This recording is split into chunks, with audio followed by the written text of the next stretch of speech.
continue dans nos requêtes et passons maintenant à la 11e, dans laquelle il s'agit de retourner le nom des fournisseurs qui approvisionnent une usine de Sochaux ou de Paris en produits rouges. Ok, donc on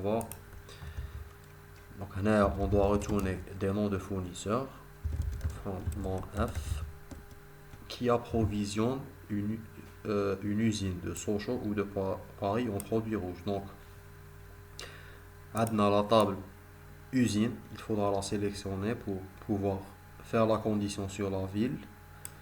La table produit afin de faire la condition sur la couleur.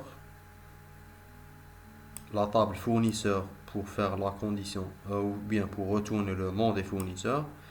Mais vu qu'il n'y a pas d'attribut de jointure entre ces trois tables, il faudra également sélectionner la table livraison qui permettra de faire la jointure. Donc on select nom F, donc on commencera par la jointure.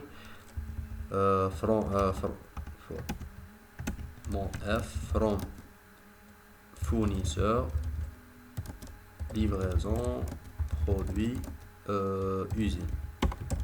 Well, fournisseur.nf égale livraison.nf and produit.mp égale livraison.mp and usine.nu égale livraison.nu.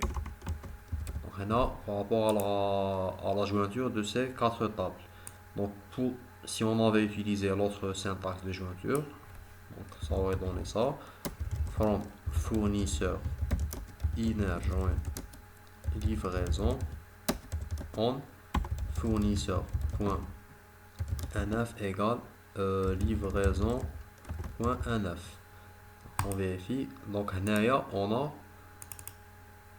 on a déjà un ensemble de données retournées par cette première jointure. Donc pour ce qui est des autres jointures, donc le SGBD il va joindre à chaque fois ce qu'on a obtenu comme données avec la table qu'on va ajouter. Donc autrement dit, pour joindre ces données-là manipulées avec la table, donc il faudra aussi joindre avec la table usine.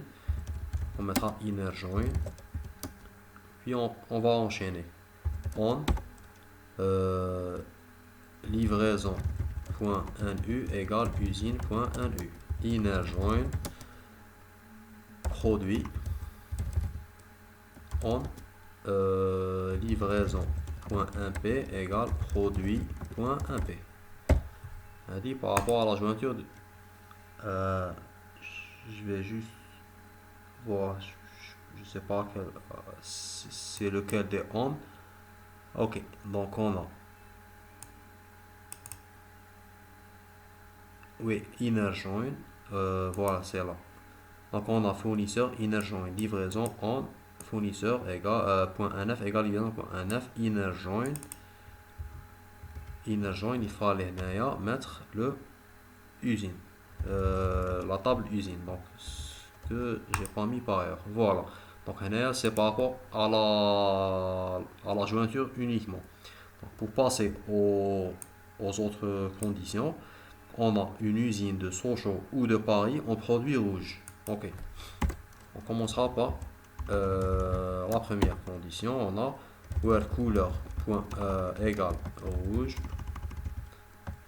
Donc là, je vais de façon intentionnelle faire une erreur, puis la corriger plus tard. Where couleur est 1 and ville. Là pour la ville, oui, là aussi on va faire une erreur afin de pouvoir la corriger. Donc on a ville égale Sochaux par exemple, or ville égale Paris. On aura une erreur dans non. Est-ce qu'on a sélectionné la table fournisseur? Ok. Donc là c'est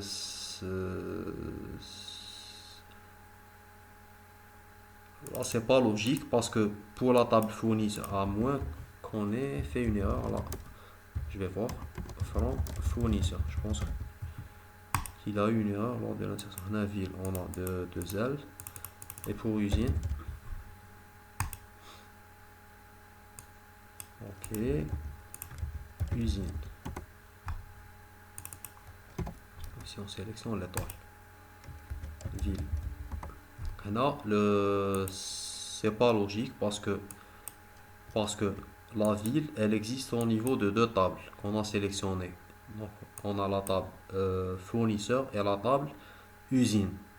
Donc, pour la ville, il faut préciser de quelle table il s'agit. Donc, si on avait fait, je vais juste copier ça, si on avait fait une jointure en where, par exemple, from fournisseur produit usine, donc on va la refaire, livraison where fournisseur .nf égale livraison.nf and usine.nu égale livraison.nu and produit.mp pardon np égale livraison.mp. ok, donc je vérifie juste, voilà, and ville, par exemple, ville égale Paris, par exemple, hein. Là, il y aurait eu une ambiguïté, ce qui est logique. C'est ce que je cherchais à travers l'erreur que je voulais faire. Donc, du moment qu'on manipule un attribut qui existe au niveau de deux tables avec le même nom, il faut obligatoirement préciser de quelle table il s'agit. Donc, on a usine.ville égale Paris, or usine.ville égale Paris ou Sochaux. Voilà, Sochaux. Et j'ajoute couleur égale rouge. Int. Donc, voilà, il y a deux int. Très bien. Donc, là, on a obtenu un résultat qui est faux. Encore une fois, lèche, parce que le SGBD n'a pas respecté l'ordre qu'il fallait respecter à travers ces différentes conditions. Donc, là, pour les conditions, on a le résultat, il devrait respecter la première condition. Donc, on a un ensemble de conditions. Fournisseur 1F égale livraison 1F, int deuxième condition, int troisième, int quatrième, int l'une des deux dernières. Donc pour préciser ou bien pour obliger le SGBD à respecter cet enchaînement-là, donc autrement dit, les lignes devraient respecter toutes ces conditions ainsi qu'une des deux dernières conditions or. Donc il faudra utiliser les parenthèses. Donc, voilà, on risque pas de tomber dans ce genre d'erreur. Voilà. Donc sélectionner des noms de fournisseurs. Donc on sélectionne. Il faut juste faire attention à ce genre d'erreurs qui ne sont pas syntaxiques. Parce qu'à la limite, une erreur syntaxique, la requête elle ne s'exécute pas. Donc là, on sait qu'il y a quelque chose qui ne va pas. Mais lorsque l'erreur est sémantique, on a un résultat. Donc là, c'est plus grave, je trouve. Il faut juste se concentrer et bien comprendre le besoin avant de passer à la requête. Ok, donc on passe maintenant à la 12e requête. Donner les numéros des produits livrés à une usine par un fournisseur de la même ville. Ok, on va sélectionner. Donc on doit sélectionner la table usine, la table fournisseur et la table livraison. Ok, c'est un numéro de produit from livraison, usine et fournisseur. Well, usine.nu égale livraison.nu and fournisseur. And pour ce qui est de la ville, donc on a usine.ville différent de fournisseur.ville. On exécute. D'ailleurs, ok, on a obtenu une redondance. Donc là, on a besoin pour ce qui est par exemple du fournisseur 3, on n'a pas besoin de d'avoir 5 ou 6 fois ce fournisseur là. Donc on met le distinct pour avoir un résultat plus lisible. On passe à la 13e requête. Donner les numéros des usines qui ont au moins un fournisseur qui n'est... Bon, c'est fait, c'est bon. La 14e. Donner les numéros des fournisseurs qui approvisionnent à la fois l'usine 1 et 2. Donc, il faut faire attention dans ce genre de requête. Je vais vous écrire la réponse ou bien la proposition qu'il faudra à tout prix ne pas proposer dans ce genre de requête. Ensuite, on va la corriger. Donc, maintenant, donner les numéros des fournisseurs. From livraison, where usine égale 1, and usine égale 2. Donc, c'est une erreur à ne pas commettre. Pourquoi? Donc, je vais NU. Ok, donc, la requête telle qu'elle est écrite, elle ne va jamais donner de résultat à l'âge. On va confirmer. Voilà, donc au niveau de la table livraison, on a deux conditions sur un même attribut. Donc il faudra que le NU soit égal à 1 et à 2. Or, le NU, il a une seule valeur. Donc, il ne peut pas être égal à 1 et à 2 au niveau d'une ligne. On peut trouver le 1 et le 2, mais dans plusieurs lignes. Or, le SGBD, lorsqu'on met des conditions, il va comparer ligne par ligne. Voilà, donc il faudra que tel qu'on a écrit notre requête, donc, le SGBD ne donnera aucun résultat. Si à la limite on avait deux conditions sur deux attributs, donc supposons qu'on avait le NU égale à 1 et le NF égale à 2, donc on aurait eu des résultats, vu que le SGBD va comparer ça à une valeur et ça à une valeur, mais non pas un seul attribut qui va être comparé à deux valeurs. Donc elle dit c'est à éviter. Lorsqu'on a ce genre de requête, donc logiquement,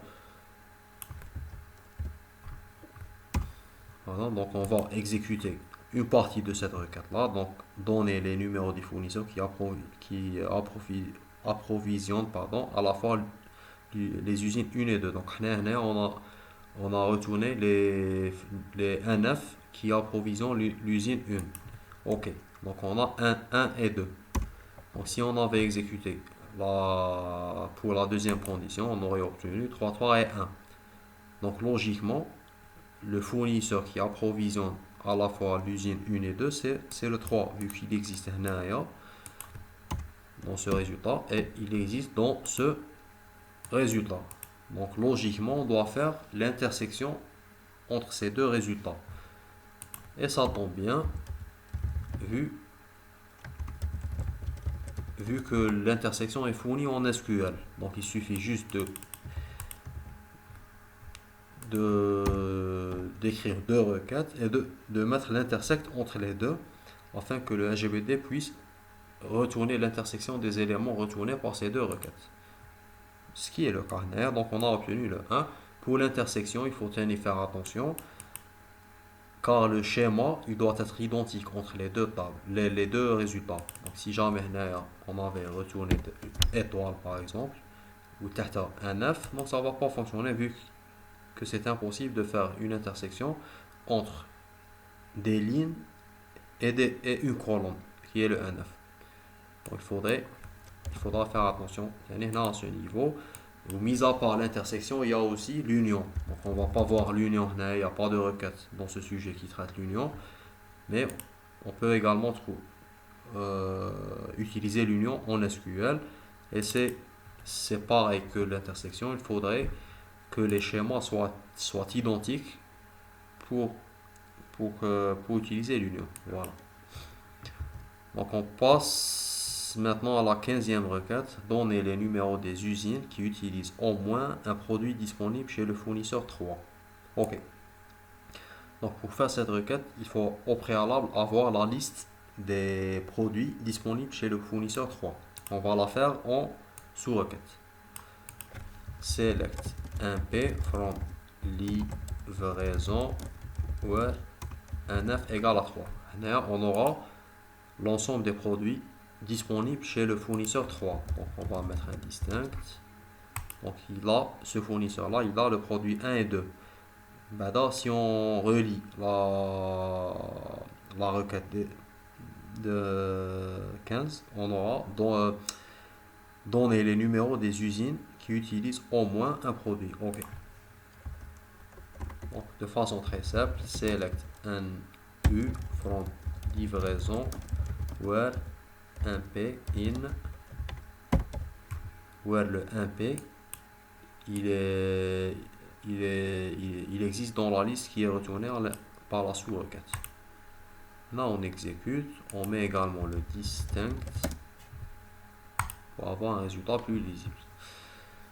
Pour la 16e requête, donnez les numéros des usines qui s'approvisionnent uniquement chez le fournisseur 3. Donc, le uniquement, il faudra le lire et le relire. Parce qu'il y a il faudra éviter une erreur qui est très répandue. Donc on a select étoile, non, select numéro des usines, from livraison. Là j'écris, enfin je vais de façon intentionnelle faire une erreur afin qu'on puisse la corriger plus tard. Where NF égale à 3. Ok, donc on a obtenu des numéros d'usine de la table livraison where le NF il est égal à 3. Donc autrement dit, les numéros des usines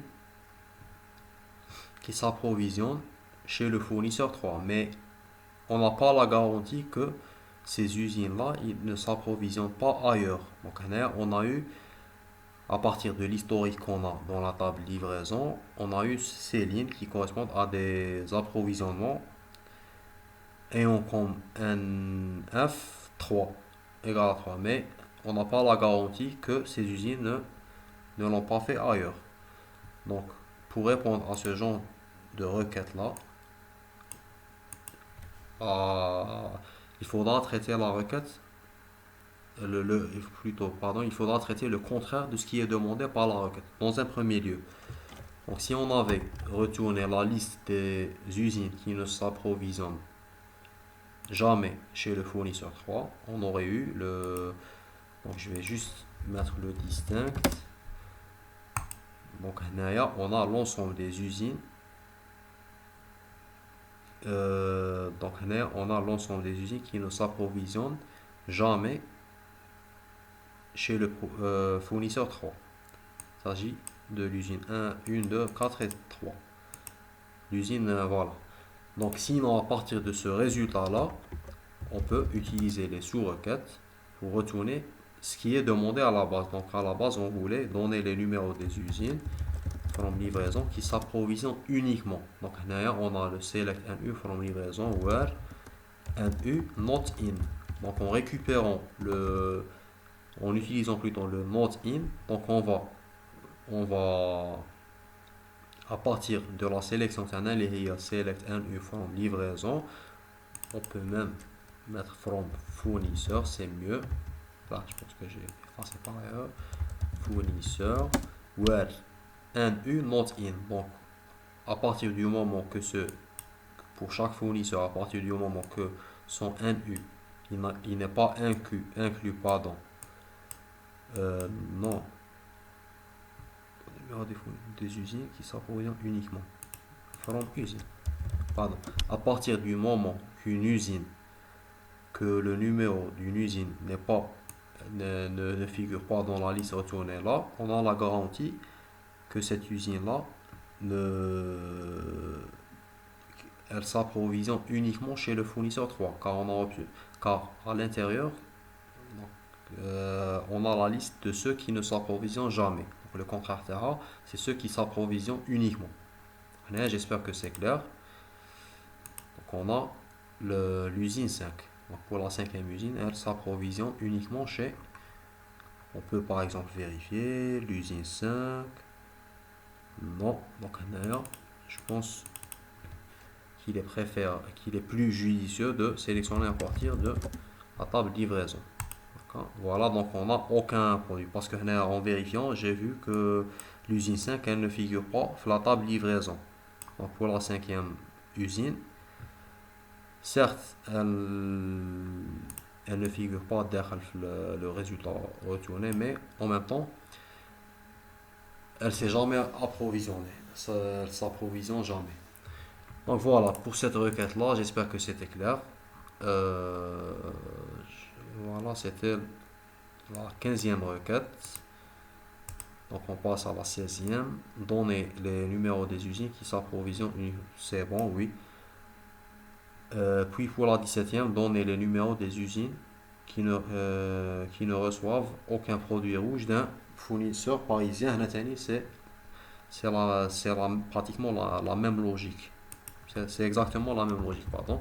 Donc on va faire le contraire de ce qui est demandé euh, dans la sous-requête, qui donner les numéros des usines, un franc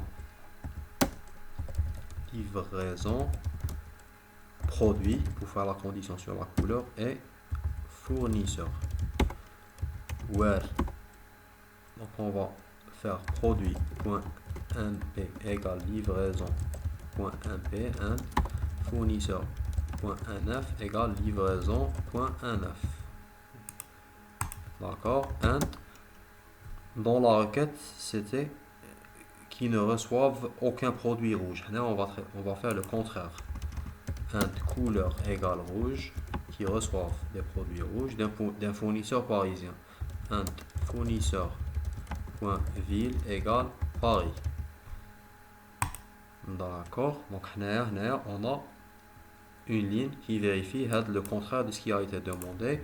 Donc, de façon très simple, un U from livraison where NU not in. Not in. Et on aura la liste des NU qui vérifie nos conditions de départ. Très bien.